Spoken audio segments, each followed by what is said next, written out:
noches, gracias por acompañarnos en Mega TV. Estamos en otro capítulo de Conversando la Noche. México y Paraguay tienen una larga vinculación cultural, histórica, que proviene de muchos años atrás, que proviene de esa suerte de afecto mutuo que nos tenemos con el pueblo mexicano y también de una cooperación importante que ha crecido con los años. México para muchos paraguayos es un poco el espejo en el cual nos miramos musicalmente, que también formó parte de nuestra educación con aquellos grandes cantantes, pintores, artistas, actores, actrices mexicanos que llegaban a estas tierras a través principalmente de la pantalla grande. Vamos a hablar hoy con el representante de México en Paraguay, un amigo del Paraguay, el embajador de México en nuestro país, el señor Juan Manuel Nungaray Valadez, del cual presentamos la presente semblanza.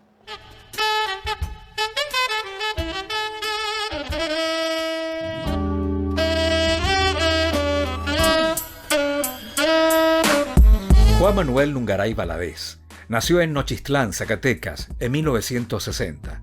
Es miembro de carrera del Servicio Exterior Mexicano SEM con rango de ministro, en el cual se ha desempeñado durante 34 años. Tiene amplia experiencia del oficio diplomático, sobre todo en América Latina.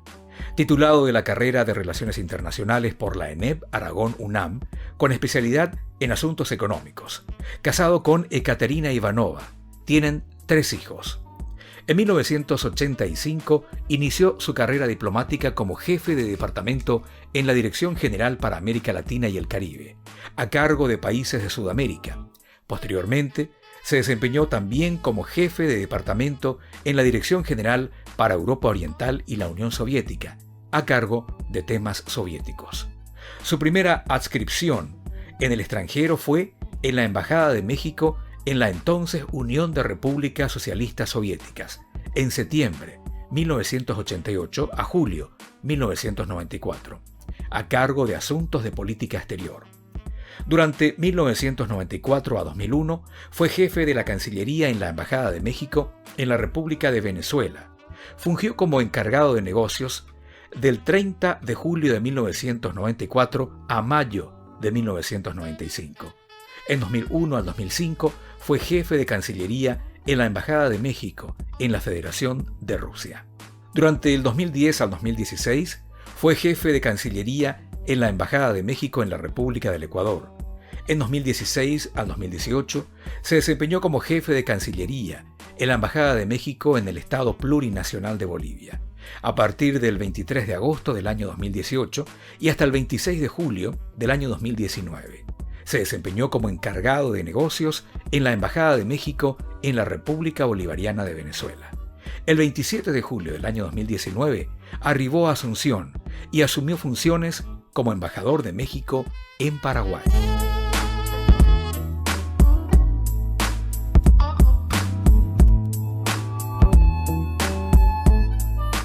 Bueno, querido embajador, bienvenido. Gracias por venir hoy a Mega TV.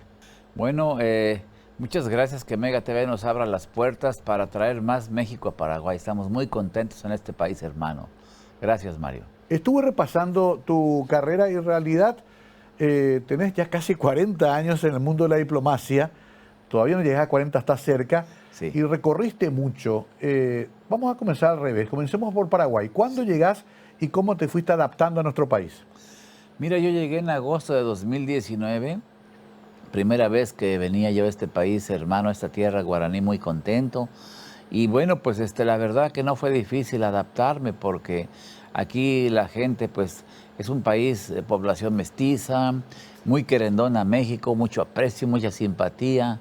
Yo me traje algunos ingredientes mexicanos como picantito, como otra cosa, y aquí los adaptamos, los combinamos con elementos de pues, la gastronomía paraguaya, pero fue fácil, relativamente muy fácil, ¿eh? Interesante porque además la relación con México fue creciendo. Actualmente hay muchos estudiantes paraguayos en México, hay relación comercial también cada vez más intensa. ¿Cómo estamos en términos de vinculación bilateral entre Paraguay y México? Yo creo que estamos en un buen momento. Desde que llegamos aquí tratamos de actualizar la agenda en todos los campos, campo de diálogo político, campo de cooperación educativa y cultural, científico y técnica. Sobre estos dos ámbitos firmamos pues proyectos de cooperación, varios proyectos. Hace 2 años estamos trabajando en una serie de proyectos de interés mutuo. Y luego, pues en materia comercial, te comento que en febrero pasado creamos la Cámara de Comercio Paraguay-México con el Ciar Salema como presidente. Y bueno, son 23 empresas que forman parte de la Cámara para hacer un foro, un vínculo nuevo para relacionarse con México en términos de negocios, de comercio. Y uno de los resultados primeros de esta Cámara es que en octubre, el 2 al 7 de octubre, haremos una misión comercial a México. Qué bueno. Para llevar productos de Paraguay, para promover a Paraguay, que es cierto, se conoce poco todavía ya en nuestro país, este país, y tiene muchas cosas, y México también tiene muchísimo que ofrecer. La característica principal, creo yo, a nivel de relacionamiento económico es que son 2 economías altamente complementarias. México es un país netamente exportador de tecnología y materia y tecnología y manufactura. Es un país de manufactura. Y Paraguay un país productor de alimentos. Ustedes necesitan más tecnología, más manufactura. Nosotros necesitamos más alimentos y hay muchos nichos de mercado que se pueden ir creando. Qué interesante. Hay que aprovechar esta sinergia. A pesar de que hablamos de un país con un tamaño macro de las grandes economías del mundo, con lo que ello implica ventajas y desventajas, con un gran vecino como Estados Unidos, la complejidad de México a veces es abrumadora por todo lo que tienen que ustedes manejar, la división por estados, la división política, los problemas migratorios, la seguridad. Hay mucho de qué aprender pensando y mirando a México. ¿Pero se puede adaptar eso a algunas experiencias de Paraguay? Bueno, pues mira, tenemos algunas similitudes. Otros tenemos una relación pues sumamente importante, compleja, difícil, pero que siempre estará ahí, que es la relación con nuestro vecino Estados Unidos, ¿no? Tenemos un gran vecino, ustedes tienen 1 o 2 grandes vecinos también, y yo creo que para lidiar con esos vecinos habrá que ver cómo hemos hecho nosotros, quizá les sirva alguna experiencia de ustedes, a nosotros, de nosotros a ustedes. Pues con ellos lo que hemos hecho es una serie de canales institucionales, compartimentos, para que si surge algún problema, se solucione en ese compartimento y no contamine toda la relación bilateral, ¿no? Eso nos ha ayudado bastante, se institucionalizan los mecanismos, se compartimentizan y bueno, y se buscan soluciones y pues hay un diálogo muy intenso, una relación tan compleja que te imaginas, mira, hay por lo menos 12 millones de mexicanos con o sin documentos. El comercio bilateral es más de 1.500 millones por día. Hay un cruce fronterizo pues de 1 millón de personas por lo menos en ambos sentidos, ¿no? Te imaginas qué compleja es la relación. Entonces, pero la experiencia nos ha llevado a institucionalizar, a crear una serie de mecanismos bilaterales de todo tipo que son por donde se resuelven los problemas que surjan, ¿no? Importantísimo este detalle que dabas porque nos muestra justamente una suerte de modelo macro de lo que nos pasa con Brasil y Argentina también a nosotros, ¿no? Con todo lo que ello conlleva y los desafíos también. Ahora, la diplomacia mexicana siempre se caracterizó por su neutralidad, por su sobriedad, inclusive en momentos muy difíciles. México recibió exiliados de todo el mundo, inclusive de Paraguay. ¿Se mantiene esa línea de la Cancillería mexicana? Se mantiene muy vigente. Y el ejemplo más claro es el asilo que le dimos a Evo Morales. Desde pues México mandó un avión de la Fuerza Aérea Mexicana hasta el territorio boliviano y quiero destacar este hecho que también nos vincula en esa temática de defensa de la vida. Esa noche, por alguna razón, el avión tuvo que venir hasta acá, Paraguay, no pudo regresar por la misma ruta y aquí el gobierno paraguayo, el presidente, el canciller de inmediato autorizaron el aterrizaje del avión, ni lo pensaron un segundo y siempre con una amplia disposición. Entonces, el caso de Evo es el más reciente de asilo y es una tradición vigente. Aquí fue Artigas, aquí se dio el primer asilo diplomático en América. Entonces, la tradición nos vincula a los 2 países, ¿no? Y México está muy vigente porque es una forma de defender la vida y los derechos humanos en los años 70, 80, cuando las dictaduras militares, tú recordarás, todo el Cono Sur prácticamente, pues tuvo México una serie de asilados, abrimos las puertas, fueron paraguayos, uruguayos, argentinos, brasileros, chilenos, pero decenas, cientos, miles, ¿no? Y es un capítulo muy bonito de la relación con Sudamérica, absolutamente, el asilo. Absolutamente, sí. Y Latinoamérica está agradecida con México en ese sentido. Ahora, lo otro que también me llama la atención es que en los tiempos más duros de la Guerra Fría, sí, era México casi el único país de esta región que mantenía, sin embargo, relaciones diplomáticas con Cuba, muy fluidas, y con la Unión Soviética por entonces. ¿Cómo teniendo un vecino tan poderoso que no quería esas relaciones, México se mantuvo en esa posición? Bueno, es que México nunca ha buscado depender de un solo país, ¿no? Ni concentrar su relación, aunque económicamente pues tenemos 80%, políticamente hay que buscar contrapesos.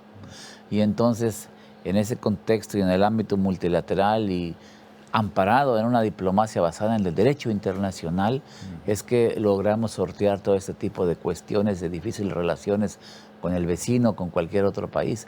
Entonces manteníamos una especie de equilibrio con la Unión Soviética, con Estados Unidos, una buena relación política con todos y sobre todo una activa diplomacia multilateral, ¿no? Entonces eso nos ha ayudado bastante y seguimos siendo muy activos en el ámbito multilateral. Actualmente somos miembros no permanentes del Consejo de Seguridad de Naciones Unidas, pues velar por la paz y la seguridad internacional. Durante la Guerra Fría, como sabes, en México se crea la primera zona libre de armas nucleares, el Tratado de Tlatelolco, y siempre por ese tipo de causas en Centroamérica, pues trabajamos bastante en la pacificación de Centroamérica.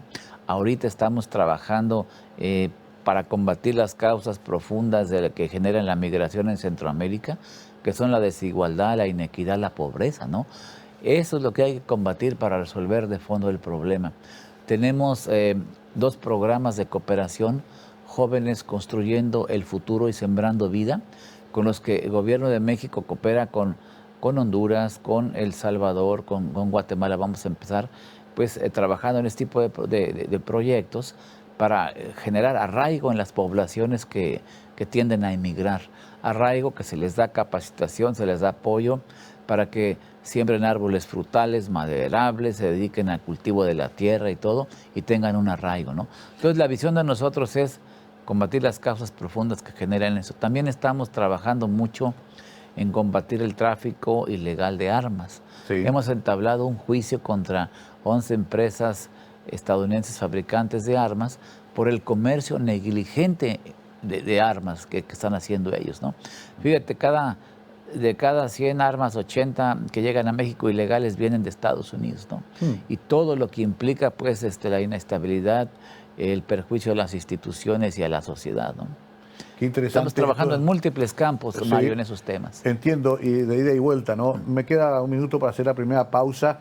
Después quiero entrar un poco en la experiencia personal que tuvo el embajador, sí, en países como la Unión Soviética, después Rusia también, y en algunos momentos históricos de nuestro continente, hasta llegar a Paraguay. Vamos a hacer un recorrido con él de esos países. Un hombre que ha estado activo fuertemente en la diplomacia y ha trabajado fuertemente para ayudar desde México y con México a mejorar nuestras democracias.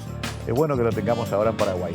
Enseguida estamos con él. Además, México está cumpliendo 212 años de vida independiente. También vamos a hablar un poco de esa historia tan fascinante, ¿no? De la revolución y lo que fue culturalmente esto para todo el mundo. Ya volvemos con nuestro invitado especial de hoy, el embajador de México en Paraguay, Juan Manuel Nungaray Valadez.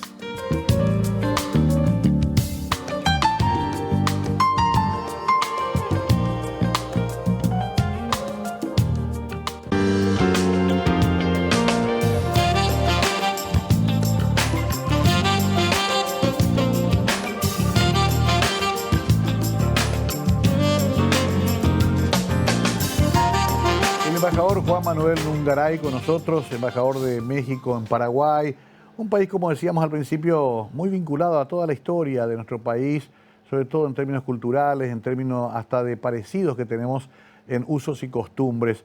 Tenés tu familia, me decía antes de comenzar, embajador, pero en México, ya con hijos grandes. Fíjate que sí, tenemos allá 3 hijos grandes, 31 años, 23 y 12 añitos, el más pequeño. Ajá. Y bueno, ya están, cuando vienes, cuando esto, nos hablamos muy seguido, nos vemos ahora por videoconferencias, por lo que sea. Claro. Y aquí estoy viviendo en la residencia de una casa grande, pero vivo con Toñeca.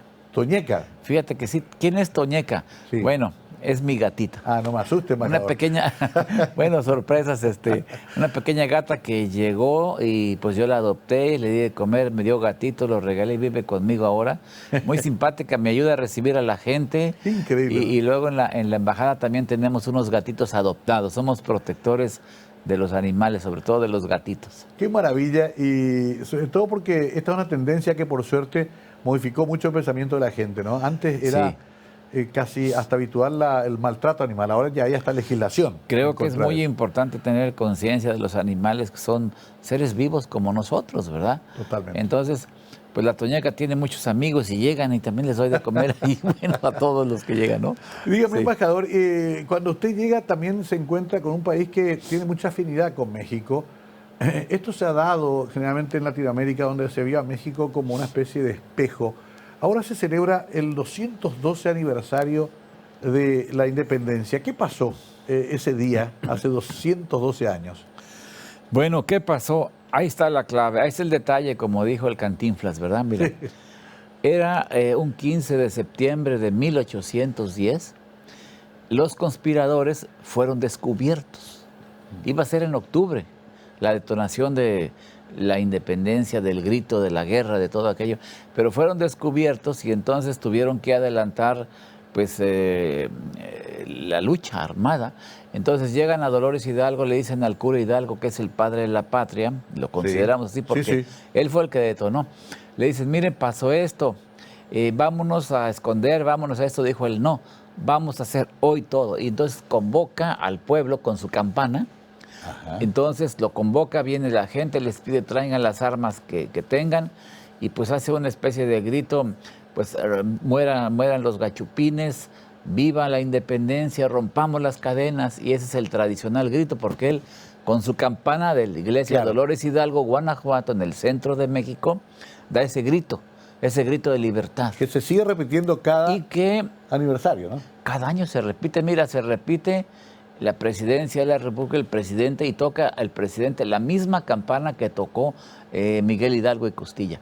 Y bueno, pues los demás 2.500 municipios del país, las embajadas, los consulados, todos hacemos esa tradición. ¿Por qué? Porque recordamos a los héroes que nos dieron patria y libertad, los héroes y las heroínas, porque también la mujer jugó un papel muy importante. Y ahí gritamos, vivan los héroes que nos dieron patria y libertad, viva Hidalgo, viva Morelos, viva José Ortiz de Domínguez, y luego se termina al final con 3 gritos, viva México, viva México, viva México, ¿no? Y luego empieza el himno nacional. Es una tradición realmente muy bonita, muy propia de nosotros. Muy emotiva también. Muy emotiva, muy sentida patrióticamente. Claro. Y México, digamos, para la corona española fue, seguramente con Perú, los dos destinos más preciados, las dos joyas de su corona y de las que extrajeron también la mayor cantidad de riquezas, ¿no? Toda esa etapa de la historia de México, aparte, es muy apasionante, ¿no? Fíjate que muy apasionante, ciertamente fue una gran joya que no la querían soltar los españoles, ¿no? Incluso en 1829 con Juan Barradas hubo un intento de reconquista, ¿no? Era muy importante esa presencia y bueno, finalmente, ¿qué es México? Bueno, México... que somos los mexicanos, un pueblo profundamente mestizo, que resulta de la mezcla de la cultura indígena y la mezcla de la cultura europea, ¿no? Con profundas raíces indígenas, prehispánicas, ¿no? Tenemos nosotros una población de 130 millones, pero alrededor de 11 millones son indígenas, que tienen 68 lenguas indígenas propias y que estamos rescatando a propósito, ¿no? Pero es un pueblo pues, que surge de esto, que pues fue una...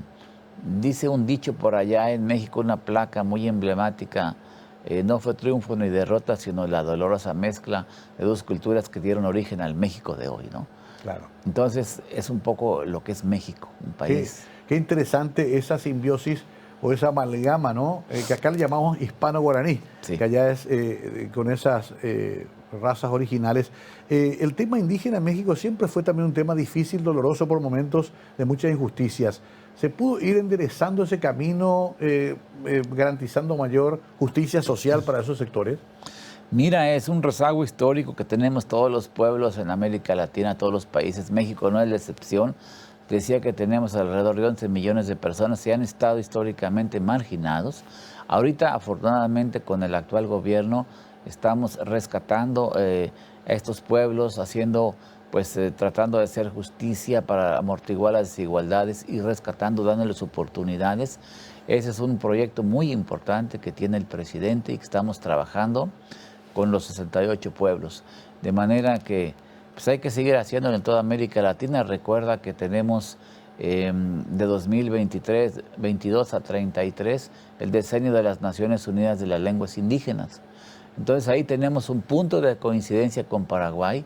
Ustedes tienen también pues la lengua guaraní y muchas otras variantes. Sí. Entonces, pero ustedes, y yo se los aplaudo de que hablen su idioma guaraní también toda la gente. Sí. Ya quisiéramos nosotros hablar algo allá de náhuatl, que es la principal lengua indígena que se habla, ¿no? Claro. O de maya.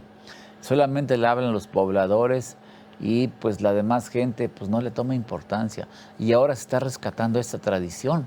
Ya de hecho en algunos consulados que tenemos en Estados Unidos, más de 50 consulados, ya se habla lenguas indígenas, náhuatl, para mixtecos y zapotecos también de Oaxaca, para que la gente, porque a veces, fíjate, van los indígenas a Estados Unidos, no saben hablar español, ¿no? Claro. Hay que atenderlos en su propia lengua y ya estamos haciendo eso, por fortuna. Qué interesante ese proceso de recuperación, de algo que seguramente se perdió por decisiones políticas en otros tiempos, Sí.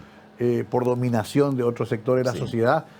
Hay que leer El Llano en Llamas, de Juan Rulfo, por ejemplo. Un libro chiquito, pero estremecedor, donde está México, ¿no? Octavio Paz, país de grandes escritores, de grandes artistas, gente que trató de explicar México también de otra forma, ¿no?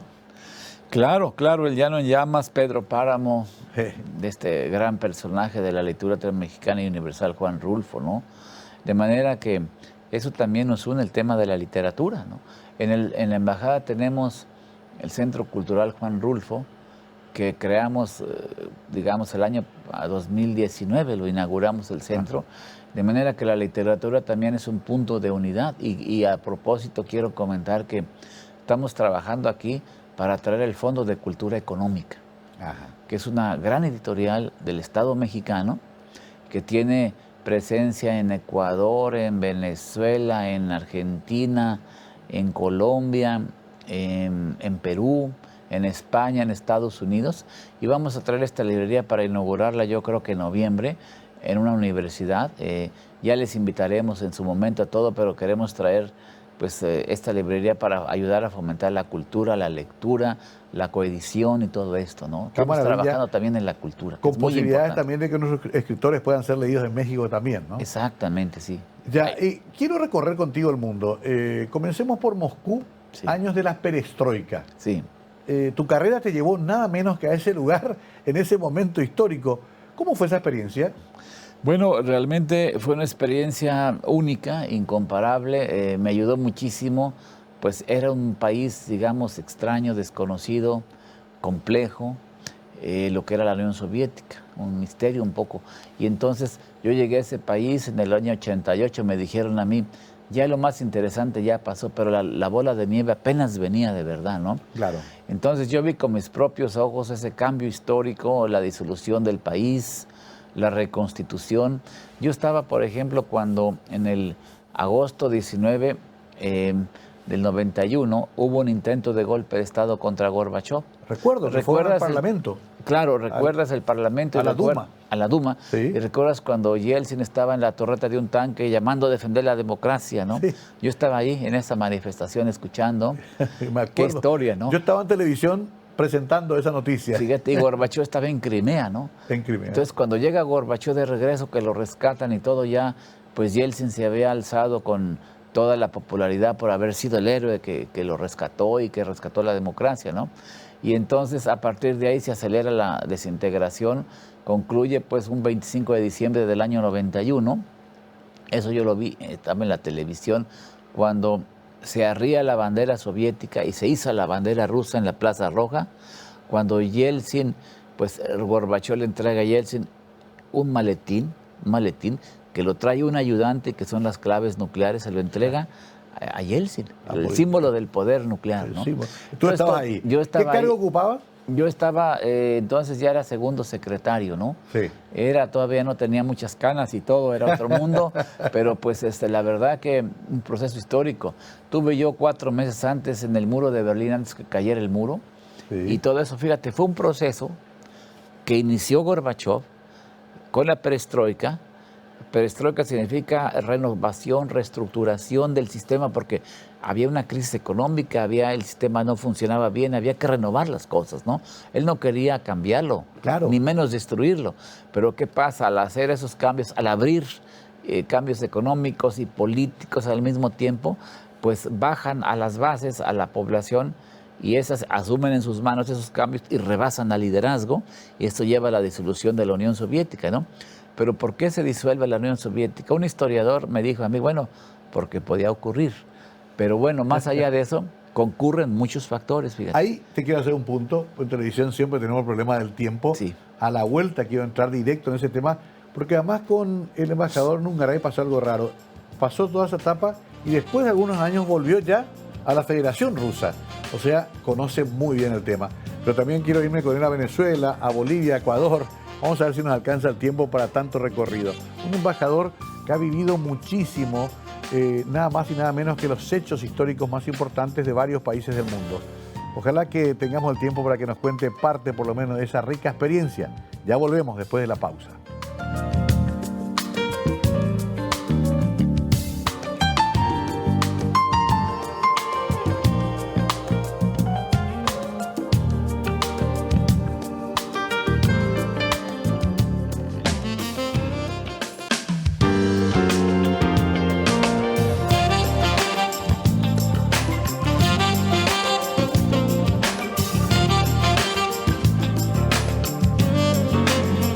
Decía el embajador Nungaray que ojalá deje testimoniado unas memorias, en algunos escritos, todo eso que vivió. Imagino que estás preparando algunos recuerdos por lo menos, ¿no? Bueno, fíjate que sí tengo ya una cantidad grande de páginas con información. Le quiero llamar, pues a lo mejor adapto el título después, pero se llama Las Memorias Efervescentes, ¿no? Efervescentes. Sí, efervescentes. Han sido experiencias pues muy útiles y muy interesantes humana y profesionalmente para mí, todo esto. Claro, lo que contabas recién, presenciaste, fuiste testigo de un momento clave de la historia de la humanidad. Hace poco muere Gorbachov. Sí. Y se lo recuerda más en Occidente que en su tierra de origen, por ejemplo. Ni siquiera le dieron funerales de Estado.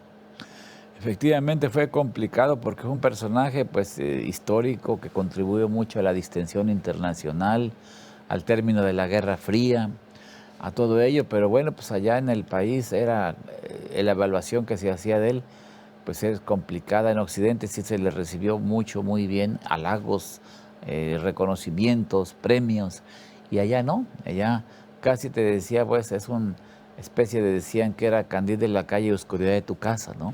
Entonces allá la valoración es muy desfavorable para él. Sí. Pero bueno, es parte de la historia este proceso que hizo, y la Unión Soviética se disolvió.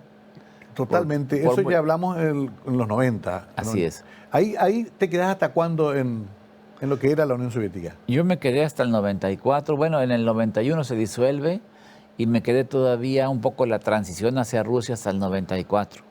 Ok, Sí. O sea, conociste a Yeltsin ya como gobernante. Conocí a Yeltsin ya como gobernante, así es. Ajá.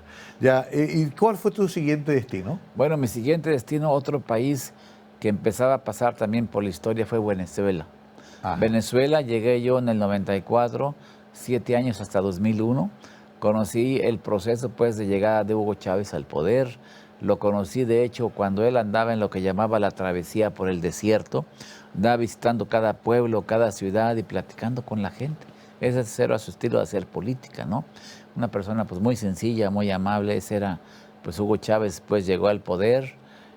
Y bueno, estuve ahí yo muy contento hasta 2001 en Venezuela. Y 2001 otra vez me invitaron a regresar a Moscú, a Rusia. El embajador me dijo, mira, yo quiero invitarte. Le digo, pues si tú lo arreglas allá en México, yo con mucho gusto regreso porque tengo un grato recuerdo de Rusia, de Venezuela, de cada país. Claro. Porque en cada país donde estás son parte de tu vida. Totalmente. Antes de volver a Rusia, entonces viste ese momento en que los grandes partidos, ADECO y otros de Venezuela, se desmoronan y surge una nueva política. No vamos a entrar a juzgar Sí. acá todo lo que pasó porque tampoco es tu función, pero igual fue un momento bisagra en la historia, ¿no? No, definitivamente son procesos políticos que ocurren en la región en mayor o menor tiempo, pero ocurren y pues vi el descrédito de los partidos tradicionales, ¿no? Claro. El descrédito, la caída, y la gente quería un cambio porque estaba pues ya insatisfecha con todo lo que había, ¿no? De hecho, hasta a México le pasó, ¿no? Bueno, en México, fíjate que, pues claro, tuvimos una serie de gobiernos exitosos en lo económico, llevaron a la modernización del país, pero que no hubo redistribución del ingreso. Y entonces había una serie de desigualdades, de pues falta de oportunidades, y por eso el presidente Andrés Manuel López Obrador, él abandera la causa por un México más justo, más equitativo, más inclusivo, atenuar las desigualdades que hay, ¿no? Claro. Esa es la causa del presidente que apoyamos. Sí, es muy interesante eso porque no basta con los números, falta completar lo otro, que es lo que genera el contento social, el buen vivir de la gente, que es tan difícil de conseguir, ¿no? No todo es estadística, el tema principal y el objetivo debe ser el ser humano. Cómo distribuir bien la riqueza que se genera colectivamente, ¿no? De manera equitativa. Claro, volviste a la Federación Rusa ya en ese Sí. caso, y un país que estaba destinado al caos porque era imposible manejar eso, sin embargo se reordenó, se reorganizó y hoy es una potencia. Definitivamente no se cumplieron las predicciones fatalistas de una disolución de Rusia, que es un país, pues, que es un continente realmente, ¿no? Pero uno de los factores que ayudó mucho es que técnicamente 80% son rusos. La población sí tiene problemas de regionalismo, presiones y todo. Y bueno, pues un liderazgo que surgió, que logró canalizar adecuadamente ese proceso político muy complicado y se ha reconstituido, es un país importante. Y bueno, nosotros tenemos pues buena relación con Rusia, con todos, con Ucrania, con todos esos países, porque nuestra postura es no intervención en asuntos internos, ¿no? Claro. Y tenemos diálogo con uno y con otro. Creemos que la solución en este caso debe ser mediante el diálogo y la negociación, el entendimiento, ¿no? Entiendo. Lo curioso es que vas y venís entre Rusia y Latinoamérica, Sí, porque sí, después sí. volvés otra vez a Latinoamérica. ¿Qué te tocó siguientemente? Bueno, después de Rusia yo pasé por México, 6 años en México. Ajá, en Cancillería. Cancillería, después de eso vine yo a Ecuador con la Revolución Ciudadana de Correa, un proceso también interesante. Cualquiera diría, si tuviera teorías de conspiración, de que vos sos una especie de agente encubierto de que donde te vas se genera la revolución. Eso me dijeron en broma allá en mi Cancillería, no te vamos a mandar a este país para que hagas eso. Un poco en broma, pero bueno, me ha tocado, y eso es una virtud de tener experiencias de países que pasan por la historia, ¿no? Claro. Y eso pues me ha agradado mucho, por eso lo voy a reflejar en mis memorias efervescentes. Claro, porque hablamos de nada menos que la Unión Soviética, después ves los de Venezuela y luego llegás, después de estar 6 años en México, a Ecuador, que también vive una serie de transformaciones en ese momento. Muy interesante. Y después de Ecuador me toca Bolivia con Evo Morales, Ajá. también otro país que ha pasado por la historia con todos estos cambios que hizo Evo para mejorar el país. Me tocó eso y pues un país muy singular, muy especial, con el que tenemos una relación muy estrecha, ¿no? Después de eso me tocó regresar a Venezuela por segunda vez. Ajá. Soy reincidente por buenas razones, ¿qué te parece? Entonces regresé a Venezuela Esa segunda vez, perdón, ¿ya es con Maduro o todavía con con Hugo? Maduro. Ah, ya con Maduro. Ya con Maduro yo tenía pues diálogo con la gente del gobierno, con la oposición y pues platicando con todos cómo es la postura de México para que solucionen sus diferencias en el marco constitucional de ellos, en el marco de leyes, ¿no? Claro. Y entonces me tocó allá un año en Venezuela, también una experiencia pues muy interesante de un país que está luchando por entenderse, ¿no? Por entenderse Claro. los propios venezolanos. Y después de eso me mandaron para acá, a Paraguay. Llegué yo en agosto 2019, muy contento, pues satisfecho aquí por estar en este país que nos aprecian muchísimo, ¿no? Sí, totalmente. Estaba pensando mientras te escuchaba que me da miedo que estés todavía por acá porque puede haber una revolución. Pero bueno, ojalá que sea pacífica. Ya yo espero también, todo será pacífico. Decías algo clave. Sí. México siempre tuvo esa postura de colocarse en el medio y tratar de unir las partes en un diálogo. Sí. Ese es el centro de la política exterior mexicana, ¿no? En términos generales, no intervención es un tema fundamental. Son principios constitucionales. Solución pacífica de controversias, no intervención en asuntos internos. Bueno, entonces esta política la hemos hecho, pues claro que las estrategias se van adaptando de acuerdo a las circunstancias, pero ese es el hilo conductor de nuestra política exterior, ¿no?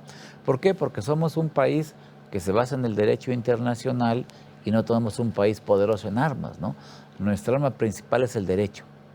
Y el derecho, pues debe tener como correlación la negociación y el diálogo. Esa es la postura nuestra. Muy claro lo que explica el embajador y muy importante para poder buscar caminos de entendimiento en países que de repente pueden entrar una variable de confrontaciones muy duras, hasta violentas, que siempre se busca evitar. Vamos a usar el último bloque para hacer un repaso general de las reflexiones del embajador.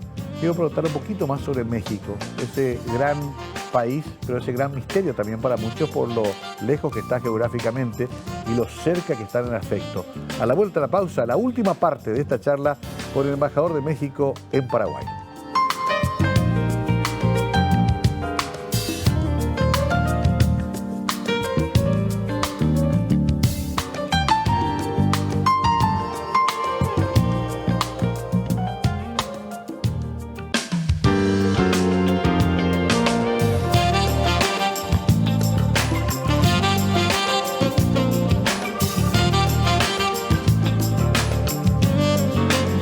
Estamos en la última parte de esta charla con el embajador Juan Manuel Nungaray, embajador de México en Paraguay.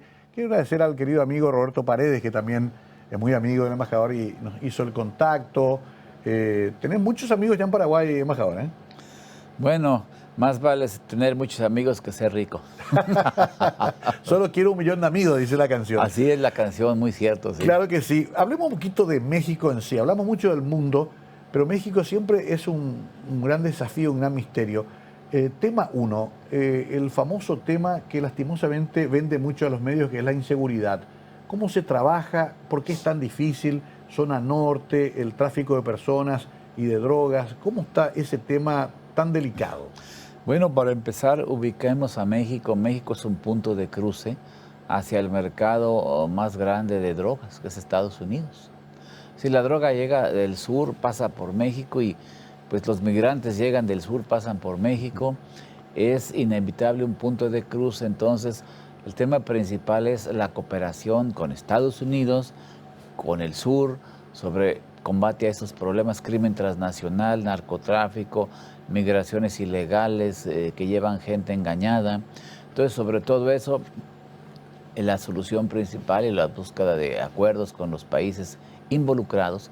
Por ejemplo, fíjate, con Estados Unidos, un tema principal es el tráfico de armas. Claro. Entonces, de cada 100 armas que llegan, 80 vienen de Estados Unidos, pues todo lo que implica tener armas ilegales que afectan la seguridad, la vida de las personas. Claro, o sea, no solamente que México envía problemas, también Estados Unidos envía también problemas. Está, pues, y hay que trabajar juntos. Sí. ¿Un muro no sirve o sirve? No, pues el muro es la peor solución, ¿no? Entonces, en lugar de ser la frontera un muro, un punto de separación, tiene que ser un punto de encuentro y de cooperación entre los países, ¿no? Entonces, trabajamos, tenemos una demanda contra 11 traficantes de armas, 11 empresas productoras de armas en Estados Unidos por comercio negligente de armas.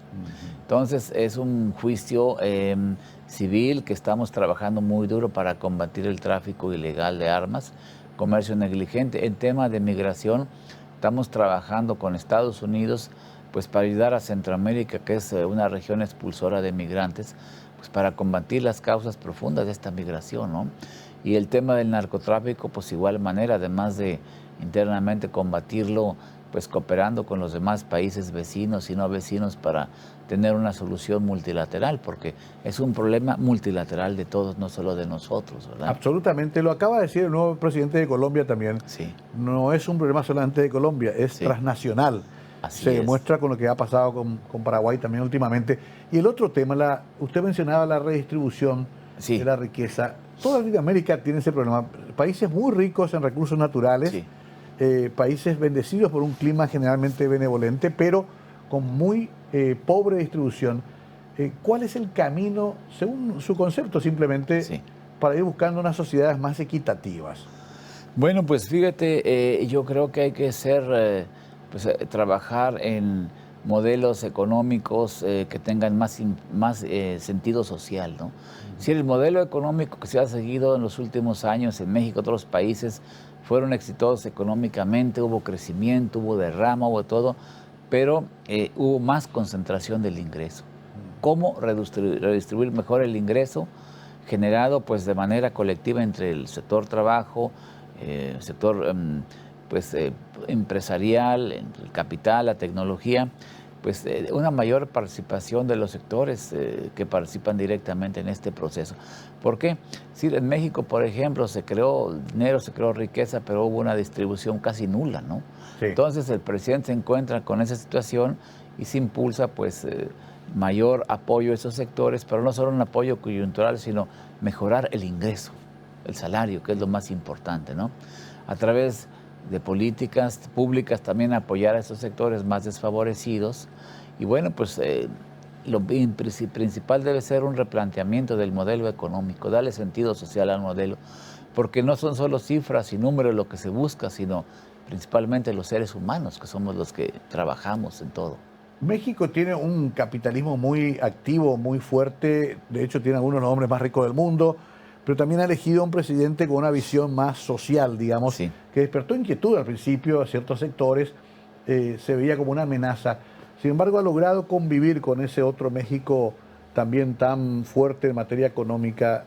Se logró una especie de negociación en el buen sentido de la palabra, una convivencia. ¿Cómo fue el modelo? Bueno, el país requiere la suma de todos los factores, de todos los sectores, porque todos los sectores son importantes para que funcione el país, ¿verdad? El sector económico, el sector empresarial, pues hay entendimientos, hay diálogos, hay comunicación entre el sector empresarial y el gobierno. Y bueno, pues ahí estamos cooperando todos para salir adelante, ¿no? Es un trabajo de equipo. No es exclusivo de un solo sector, y ese es el planteamiento que se hace, y pues están respondiendo los sectores. También hay confianza internacional, México como un captador importante de inversión, ¿no? Muestra de confianza en que México es un país importante, oportuno para hacer negocios, ¿no? Estamos recibiendo inversión extranjera en cantidades muy importantes. Claro, un mercado enorme además, ¿no? Mercado enorme. Bueno, pues tenemos un Producto Interno Bruto de algunos 700,000 millones de dólares. No, ese es el comercio exterior. El Producto Interno es 1.2 billones de dólares, ¿no? Una población de 130 millones, y es un país de manufactura fundamentalmente, ¿no? México en los 80 era un país petrolizado. Cierto. El petróleo, el 80% pues de la economía, de la exportación, ahorita pues, es el 20%, la manufactura el 20%, ahorita es el 80%, ¿no? O sea, invirtieron los papeles, ¿no? Claro, y no se depende entonces tanto de un recurso que todos sabemos que es también limitado. Siempre va a haber hasta cierto momento el petróleo. Hasta cierto momento hay que aprovecharlo adecuadamente, ¿no? Que es lo que estamos haciendo nosotros, pues en una serie de proyectos Otro aspecto final, estratégicos. embajador, turismo siempre en México Sí. sí. Muy fuerte como un atractivo mundial también, Sí. ¿no? Y por último, ya haciendo un repaso de lo que es México, está el tema muy atractivo que es la educación, que es la calidad de sus universidades. ¿Sigue siendo también una apuesta fuerte que hace el gobierno mexicano? Pues sin duda, la educación es fundamental. Se está trabajando muchísimo en las reformas educativas. Fíjate que al presidente de Finlandia alguna vez le preguntaron cuál es la clave del modelo económico finlandés, de ese éxito que está teniendo. Educación, educación y educación.